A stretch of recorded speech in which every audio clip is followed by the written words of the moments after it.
Good morning, everyone. I believe we have all of the board members on the meeting. Just checking in with Director Burke if we need to wait for any additional staff.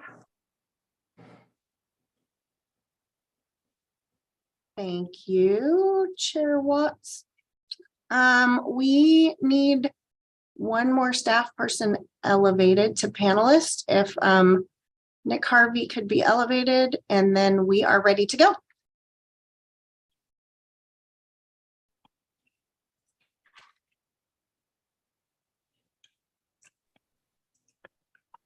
All right, great. Thank you very much. I'd like to call the meeting to order at 11 a.m. And Secretary Manis, if you could do a roll call. Thank you, Board Member Watts. Here. Let's see here. Thank you, Board Member Walsh. Here. And Board Member Bartholow. Here. Let the record show that all members of the Budget Review Subcommittee are present. Great, thank you very much. Just as a reminder, I'd like to remind all the committee members to mute your phones and microphones when you are not speaking. And I'd like to open up for item number 2 on public comments on non-agenda items. So if you wish to make a call via Zoom, please raise your hand. If you are dialing in via telephone, please dial *9 to raise your hand. Secretary Manis, do we have any live email or voicemail public comments at this time? We have no public comments on this item. All right, great. Thank you very much. So I'd like to move to item 3.1. If Director Burke, if you could introduce the item. Sure, thank you very much, Chair Watts and subcommittee members. The item before you today is the Santa Rosa Water fiscal year 2023-24 budget overview. And Kimberly Zanino, our Deputy Director of Administration, and Nick Harvey, our Budget and Financial Analysis Manager, will be presenting. Good morning, Chair and members of the board. I am going to share my screen and I will actually run the presentation all the way through. So Nick will be asking me to forward slides during his part of the presentation.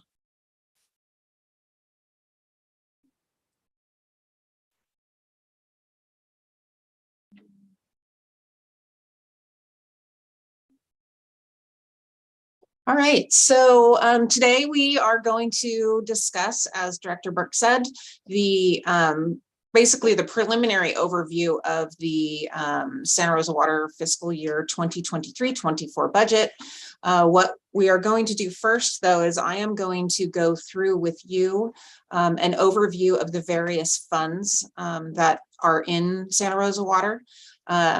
We want to go ahead and give this overview for a couple of reasons. One, because we know we have a new board member on this committee, and so we want to give a little bit more detail about the various funds that we have, and also because we have now, or you have now, had some of your responsibilities for budget review increased with the change to the charter, which means that you will now be also reviewing the stormwater budget as well. So stormwater and creeks is going to be coming to you for the same review, and so we wanted to give you a little bit of background on that as well. So you can see here we have a list of our 4 funds that we have. We have water, wastewater, we have the regional fund, and then also the stormwater fund. Santa Rosa Water has all of these multiple funds, and in the next several slides I will discuss each one of them. I'm going to start with the Water Enterprise Fund. So the Water Enterprise Fund is funded by ratepayers. It's about 93% of the revenue that we receive for that fund comes from those ratepayers. We have approximately 54,000 accounts, and we bill our customers both a fixed and usage charge. Our water rates are billed in a tiered system that has various tiers based on the type of use. So for example, residential and irrigation accounts have 2 tiers, and commercial accounts pay a single tiered rate. What I'm showing you here is the revenue that was collected for last year, just to give you some context. Additional funding that comes into the water enterprise is from demand fees or connection fees, and then also miscellaneous fees. And those miscellaneous fees include everything from a meter to a fine to a field inspection. They are charges for services that are not spread across the entire ratepayer base. And I'm showing you also here the fees that we collected last year in those two categories.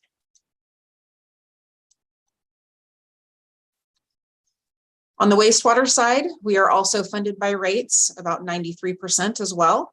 And we have about 50,000 accounts. We have more water accounts than sewer accounts because irrigation accounts don't have sewer associated with them. And so we have less accounts that have sewer on them. What we are showing you here is the amount of rates that we collected last year. The difference is with sewer that we do not charge any sort of tiered rate system. What we do is we charge a single rate per 1,000 gallons for all of our customers, but they are varied rates based on the type of use of each of the customers. And that is also based on the strength of the discharge. So there's low, medium, and high discharge strengths, and there are different fees for those different categories. Our residential customers sit in the medium strength category, and they are the majority of our customers. We also have fees that come in from connection to our system. So those are the demand fees. We have also a fee that I note here, which is not included obviously on the water side because it is for the maintenance of the South Park Sanitation District. They pay us a fee yearly in order to maintain that system. And then we also have various miscellaneous fees on the wastewater side as well. And you can see that last year we collected $6.6 million as a combination of those two fees, or those two types of fees, I should say.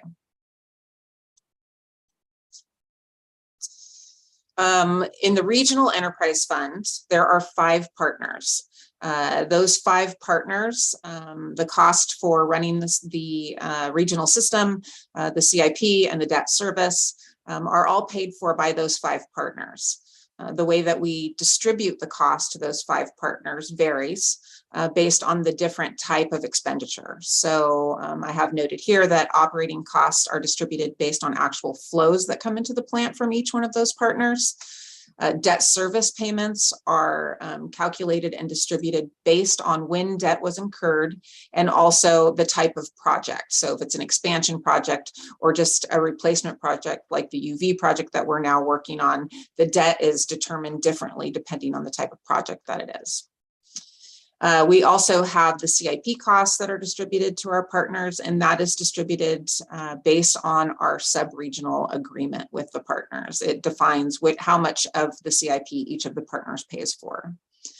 And lastly, Santa Rosa's portion of the regional enterprise expenditures is covered by those wastewater funds that we collect from our ratepayers, the demand fees and the miscellaneous fees. So stormwater funding, which is the new one for the Board of Public Utilities to be reviewing. We want to go into a little bit of depth about how they receive their funding and what funding they receive.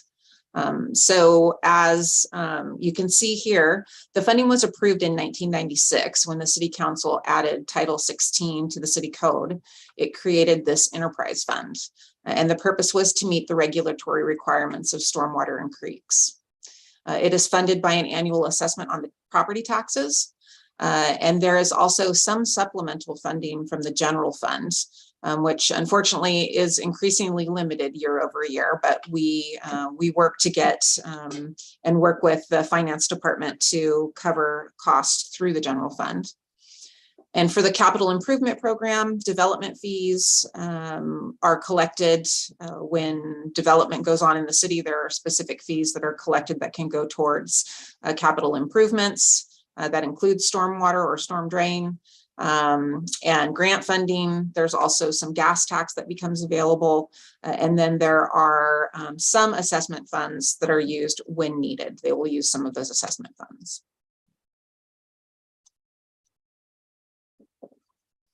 The assessment is used primarily for regulatory requirements, but the funding, and unfortunately the funding is insufficient to cover the infrastructure improvements.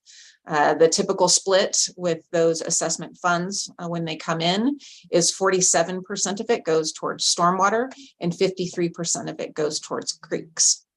There is an annual escalator on that assessment, and that is based on the consumer price index.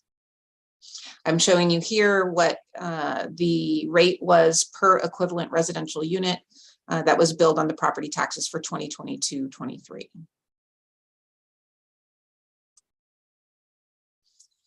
We wanted to talk a little bit about the regulatory requirements of the various funds. We have so far and probably will continue to keep stormwater separate from the water, wastewater, and regional funds as we explain them and show them to you. And that's just because they have different regulatory requirements. On the water and sewer ratepayer funding, that is governed by Proposition 218.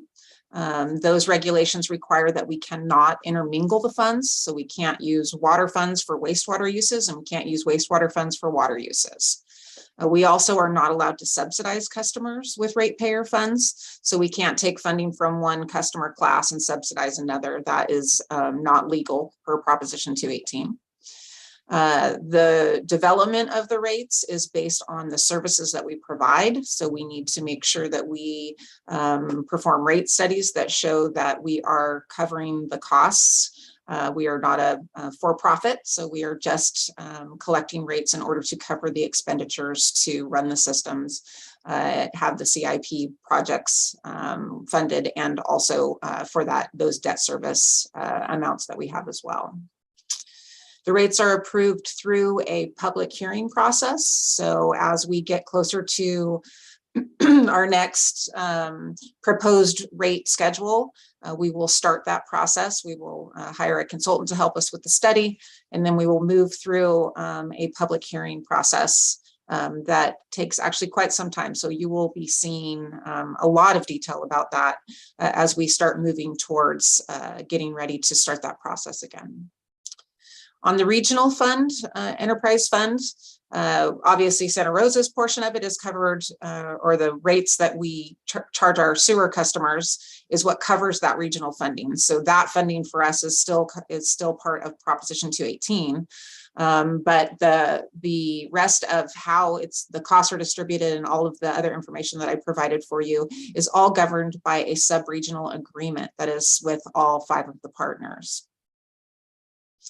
And then stormwater funding. So stormwater funding is allowed to cross between the stormwater and the creek side. So those assessments don't have to be specifically for one or the other.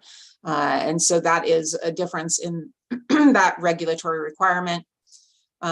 If we want to increase those assessments more than the CPI that is already approved, that would take a vote by the property owners that are affected.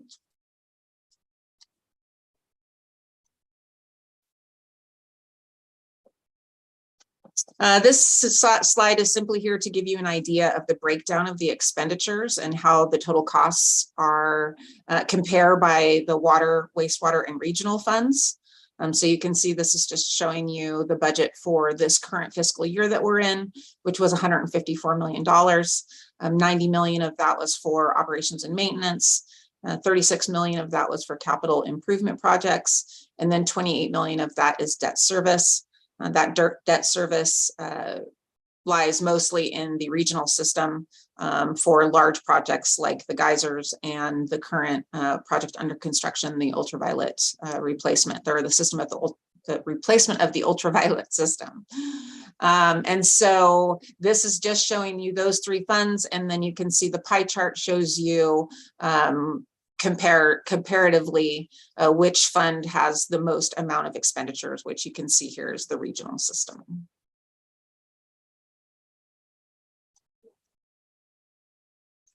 The stormwater budget is outlined here. For this current fiscal year, there were $3.3 million in operations and maintenance, and then $1.4 million appropriated to capital projects. $550,000 came from enterprise funds, and $850,000 came from other funding sources. So those development fees that I talked about, or grant funding sources. That team is very active in seeking out grants for the various projects that they do, because they do not have a more defined amount of funding. And so what they can do varies based on the type of funding and the amount of funding that they receive on a yearly basis.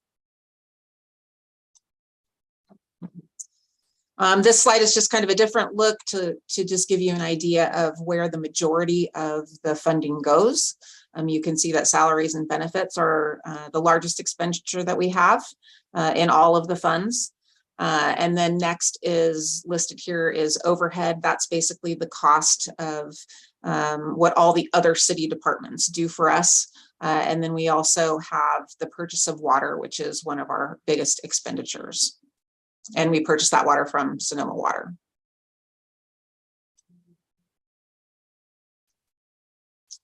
And with that, I'm going to finish my portion of it, and I'm going to hand this over to Nick Harvey, who is going to go over a very high level overview of the budget. Thank you, and good morning, everyone. As Deputy Director Zunino mentioned, my name is Nick. I'm a budget manager here with Santa Rosa Water, and I'm going to be doing a high-level budget overview with all of you today. We're going to kick things off by discussing some basic assumptions and anticipated changes in revenues, and finish up by reviewing our planned CIP funding and our remaining budget schedule. Next slide, please.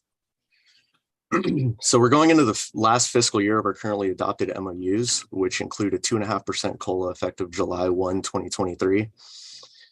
We're also continuing to see price volatility in the cost of chemicals and electricity. We don't currently have any reliable rate forecast from PG&E. So the entire city budgetarily is moving forward with a 15% increase, with the understanding that if needed, we'll go to council for additional mid-year appropriations. You will note, however, when you review the regional enterprise, we're anticipating greater than 15% rate increases.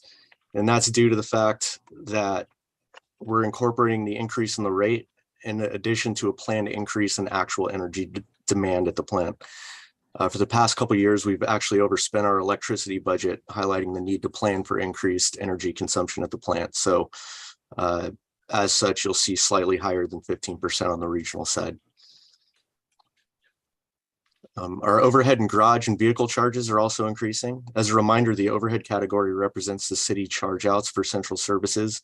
These would be things such as accounts receivable, accounts payable, financial reporting, city attorney's office, so on and so forth. As a reminder, these costs are all allocated by the city and are not controllable. Salaries and benefits are also affected by way of the 3 new positions added to the department.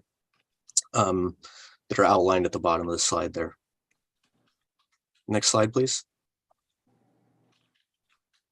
Okay, so our revenue assumptions for fiscal year 23-24 include an anticipated increase in water delivery volumes of approximately 5%, which is what we've seen historically based on previous years where we'd come out of drought and experienced somewhat of a rebound in demand. So that's our assumption moving forward.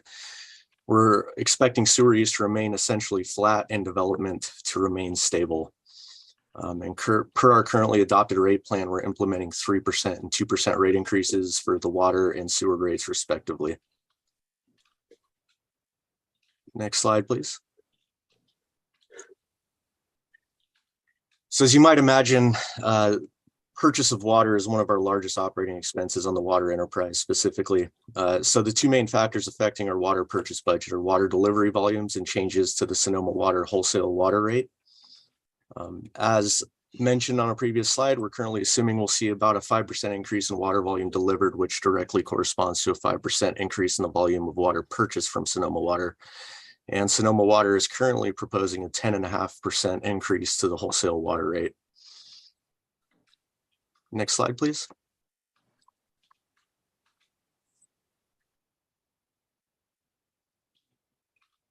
Okay, so as we just mentioned, water revenues are estimated to increase a bit due to a higher anticipated delivery volume and planned rate increase. Our sewer revenues are expected to increase slightly based on our 2% increase. Sewer revenues, as a reminder, tend to be less volatile than water usage revenues due to sewer caps. And we're expecting strong demand fee revenues due in large part to a 1 lump sum payoff we received and we'll be budgeting to be transferred into the operating fund. So specifically that $5 million payment that we received last year. We're expecting a modest increase in miscellaneous revenues at the plant, driven mostly by the success of our high strength waste program. But these effects are tempered a bit by the loss of the Calpine contract payments for Geysers water deliveries, as well as the expiration of the last of the dairy waste loans. Next slide, please. So here's a look at our reserve levels for each of the operating funds as of June 30, 2022. The main takeaway here is we're continuing to see very healthy balances in our undesignated fund balances for both the water and wastewater operations. A quick reminder on regional, we don't have an undesignated fund balance in regional because the only amounts we're holding over are refund reserves applicable to each of the 5 user agencies. And the way we budget regional is we're only recouping our costs. So it's budgeted to be a net zero, so we don't hang on to excess reserves in that fund. So if anybody's wondering why we do not have an undesignated fund balance under regional, that's a reminder of why that's the case. Next slide, please.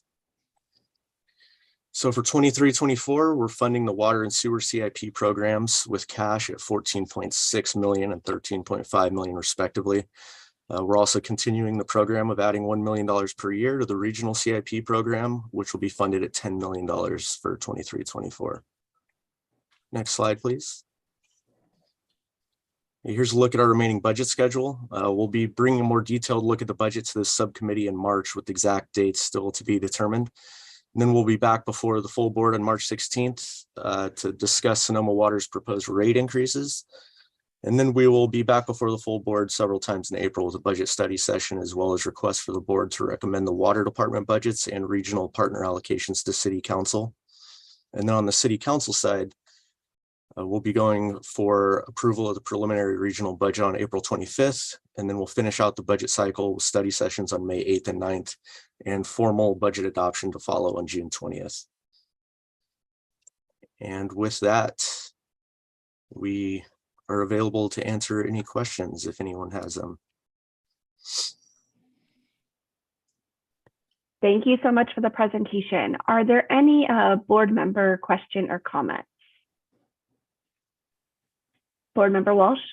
Well, thank you, Chair Watts. And I wanted to defer to Member Bartholomew too, in case she had anything to ask first, because it's the first meeting. But I want to just make a comment. That was an excellent and concise presentation on the types of budget issues that we'll be looking at. And then my consideration is with the stormwater funding coming into under the scope of the Board of Public Utilities to look at, in addition to the current water and wastewater issues, should we consider having the consultant that advises us now on setting the water and sewer rates in compliance with Prop 218, and then the demand fees? Would we consider having that consultant help us with stormwater to look at the mix of funding of the mitigation fee act funding that we have now, and then the assessment district, which itself, or I don't know if it's district or not, but the assessment. So we have a property tax assessment, mitigation fee act funding, and then some mix of general fund funding that I'm hoping would continue at the current percentage of the stormwater budget or better.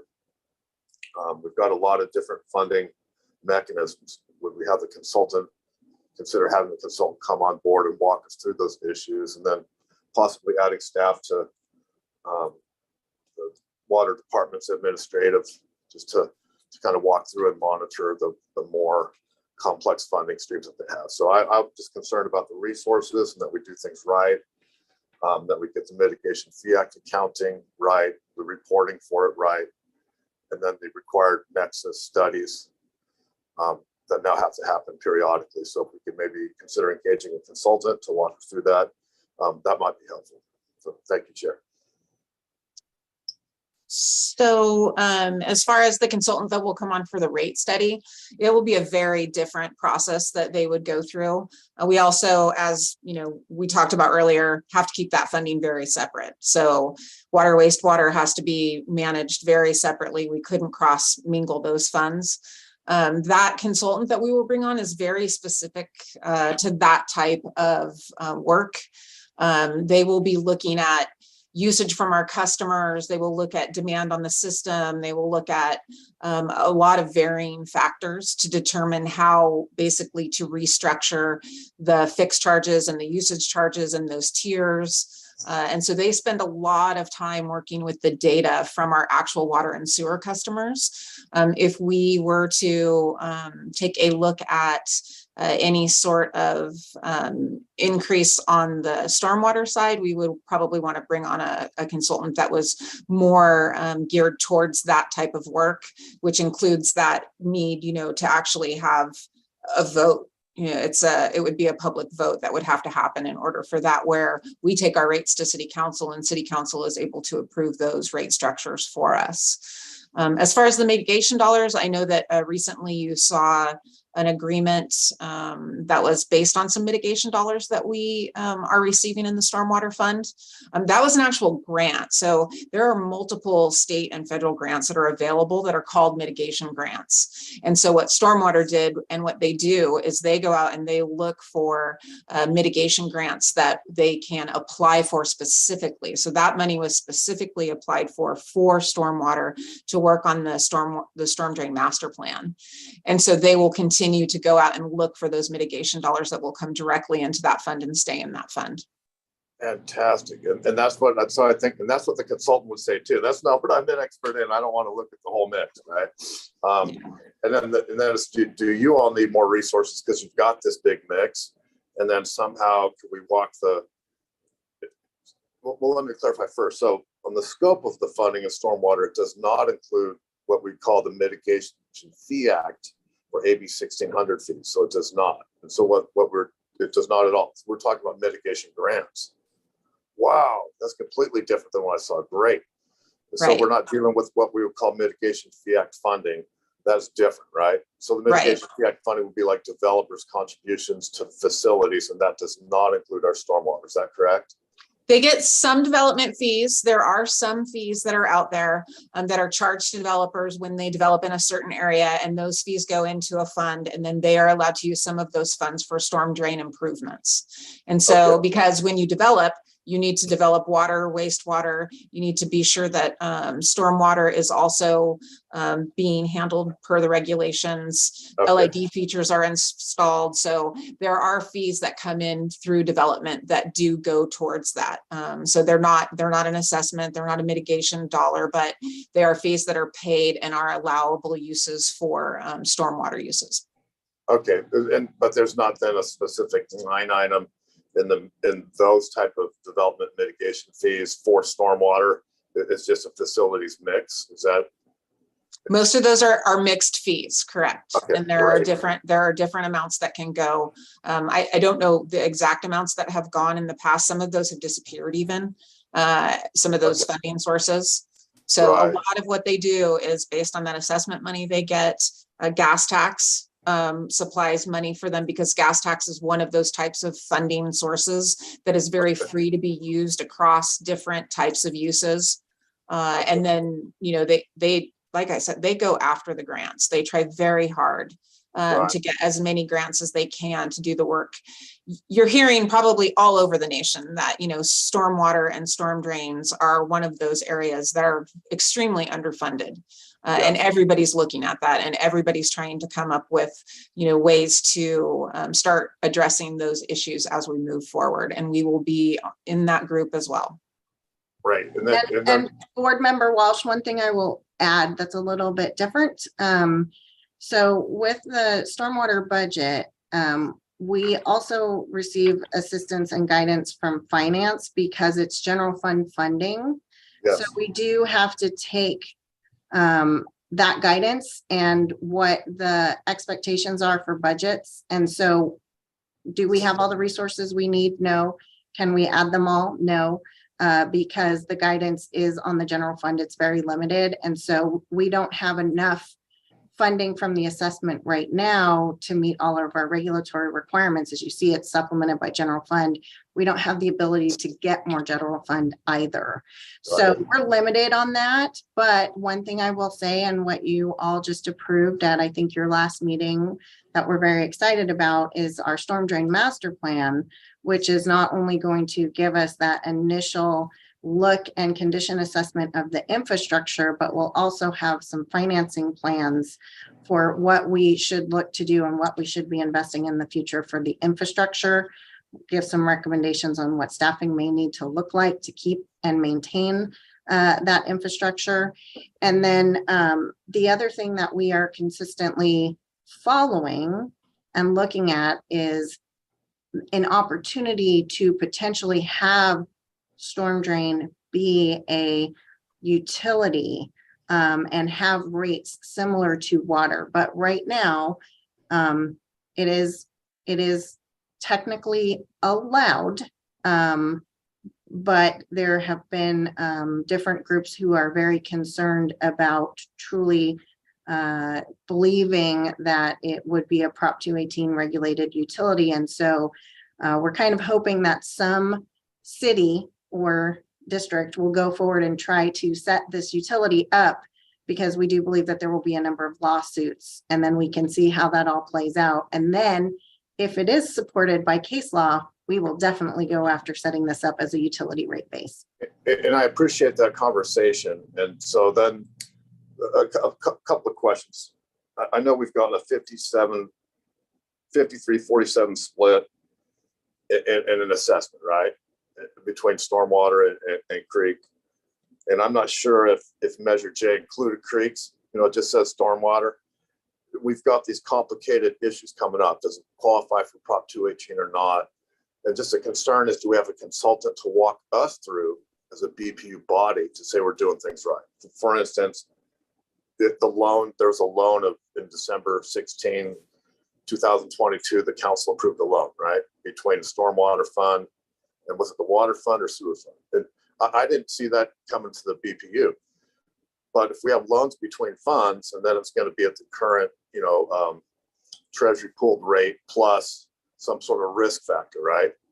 So it seemed to me we're favoring one fund over the other. So how would a consultant look at that and say, okay, could we have a resource available under contract to say, hey, did somebody look at this? Do they think it's okay? That's what I'm looking at. Even if it's not just for staff, but can we have somebody to say, can you look at this? Is it okay? Or we're bringing those issues where there's a whole mix of funding. Does this make sense? And that was supported the finance department, and interfund loans go through the finance department to the city council. And so we don't have a consultant, and we don't have funding for a rate consultant for our stormwater assessment. We are looking at that financing plan through the storm drain master plan to provide us with those additional information going forward. So we're doing the same level of development and support of the stormwater budget that was always done previously. It's just now we're taking it through the BPU first before going to council. Yeah, and that's understandable. But just for instance, if we're able to comment and say, okay, if we have a water or a sewer fund loaning to, say, a stormwater fund, but we also have emergency reserves, right? And so sort of those may be inconsistent. So if we had at least somehow we had knowledge and ability to discuss it, and or a consultant say, no, this is normal, this is how you do it, and not just, and I'm not just saying that that's, is so that you can't tell us this, but can somebody talk to us about the interplay between 218 mitigation fee act, general fund assessments, and loan funding between the various enterprises that we have an oversight on? I'd just like to have some sort of increased knowledge of that. I've looked at them all individually over time, just being in the business, but then I'm like, sometimes I get my head spun and I don't know if I'm doing the right thing or not, because they're complicated within themselves and they're complex when they interplay. So I just was saying, hey, if you need resources, I'm for it to help explain this stuff to us. So, and I appreciate the presentations. What you all are doing is very, very important and very complicated and complex, and you're doing a great job with it. So thank you very much. That's I will all. explain to you you had asked about the 53-47% split. I turned that into a percentage for you because when the assessment started, it was $19. And it was $9 was to go for one and $10 was to go for the other. So it was 9/19 and 10/19. And I just turned it into a percentage for you of 53-47 instead of explaining that. But that's how that percentage split came up, is that the assessment was $19 and $9 was to go to one and $10 was to go to the other. And as the assessment increases, we just keep that same percentage split for it. Gotcha. Yeah, I think everything's making sense. It's just taken form by nature over time. And I just kind of wanted to make sure I've got it sort of lined up. So I appreciate that. Thank you very much. That's all, Madam Chair. Thank you, Board Member Walsh, for those in-depth questions. I think Board Member Bartholow. Yes, thank you. And great presentation. Thank you. Because I'm so new, I have probably some really basic questions. And if you think it's better that maybe I meet with, Deputy Director Zanino or something offline for those questions, that's 100% okay with me. I'm hoping we can turn back to the revenue slide that was towards the end of the presentation.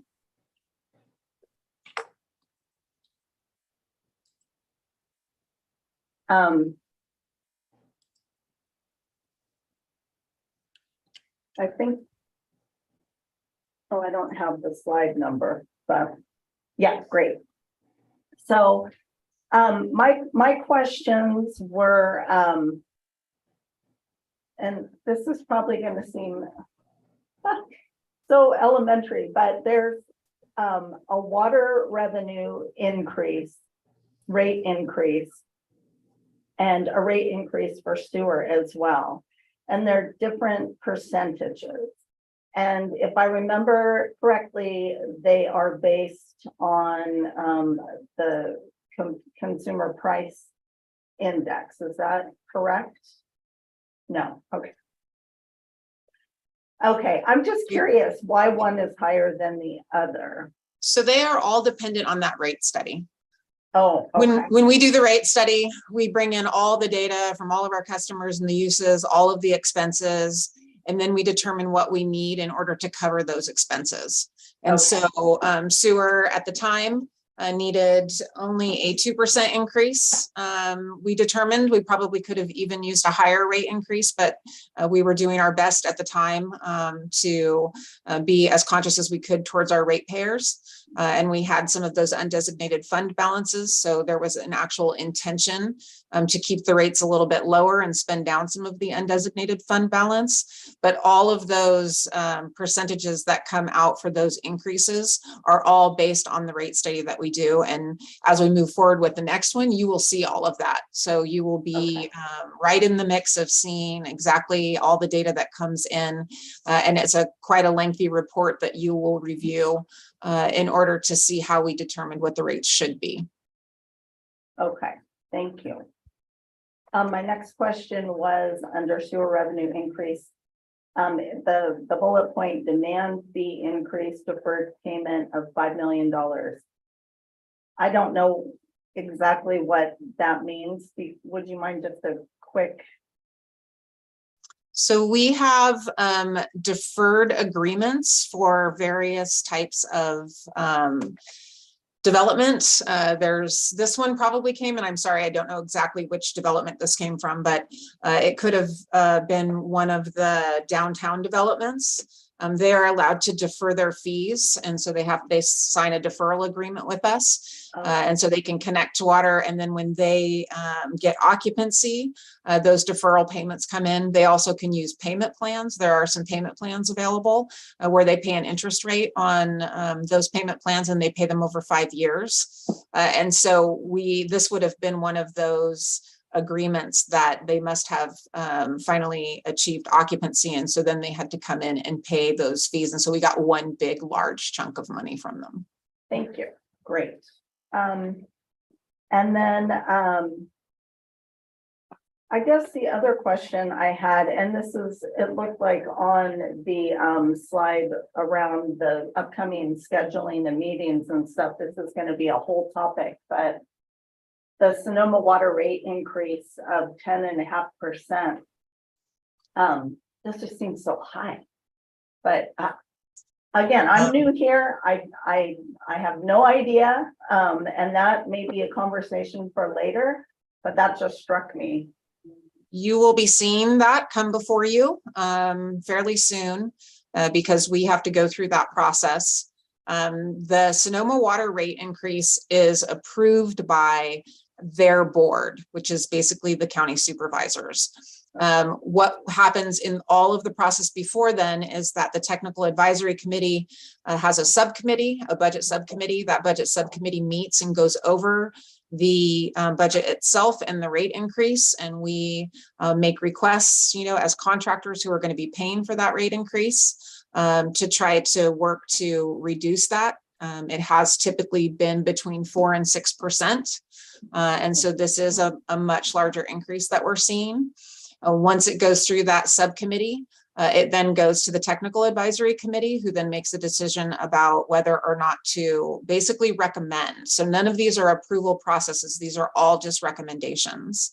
It also goes to you to recommend to city council that our representative who sits on the water advisory committee, or the WAC, how they are to vote for their recommendation then. So it goes through all these processes and all these recommendations before it actually gets to the body that makes the either the approval or the denial of the increase. And so we work very hard on it. We do not expect that that is going to come down. So we'll keep doing our due diligence as staff and bring that before you in, I believe it's March on the calendar, the second meeting in March that you have. So you'll be seeing it then with much more detail, but that's what your process will be. Your process will just be whether or not you recommend that rate move forward to city council, so that city council can then decide how their WAC member will vote on the recommendation from the water advisory committee. Okay, thank you. Thank you.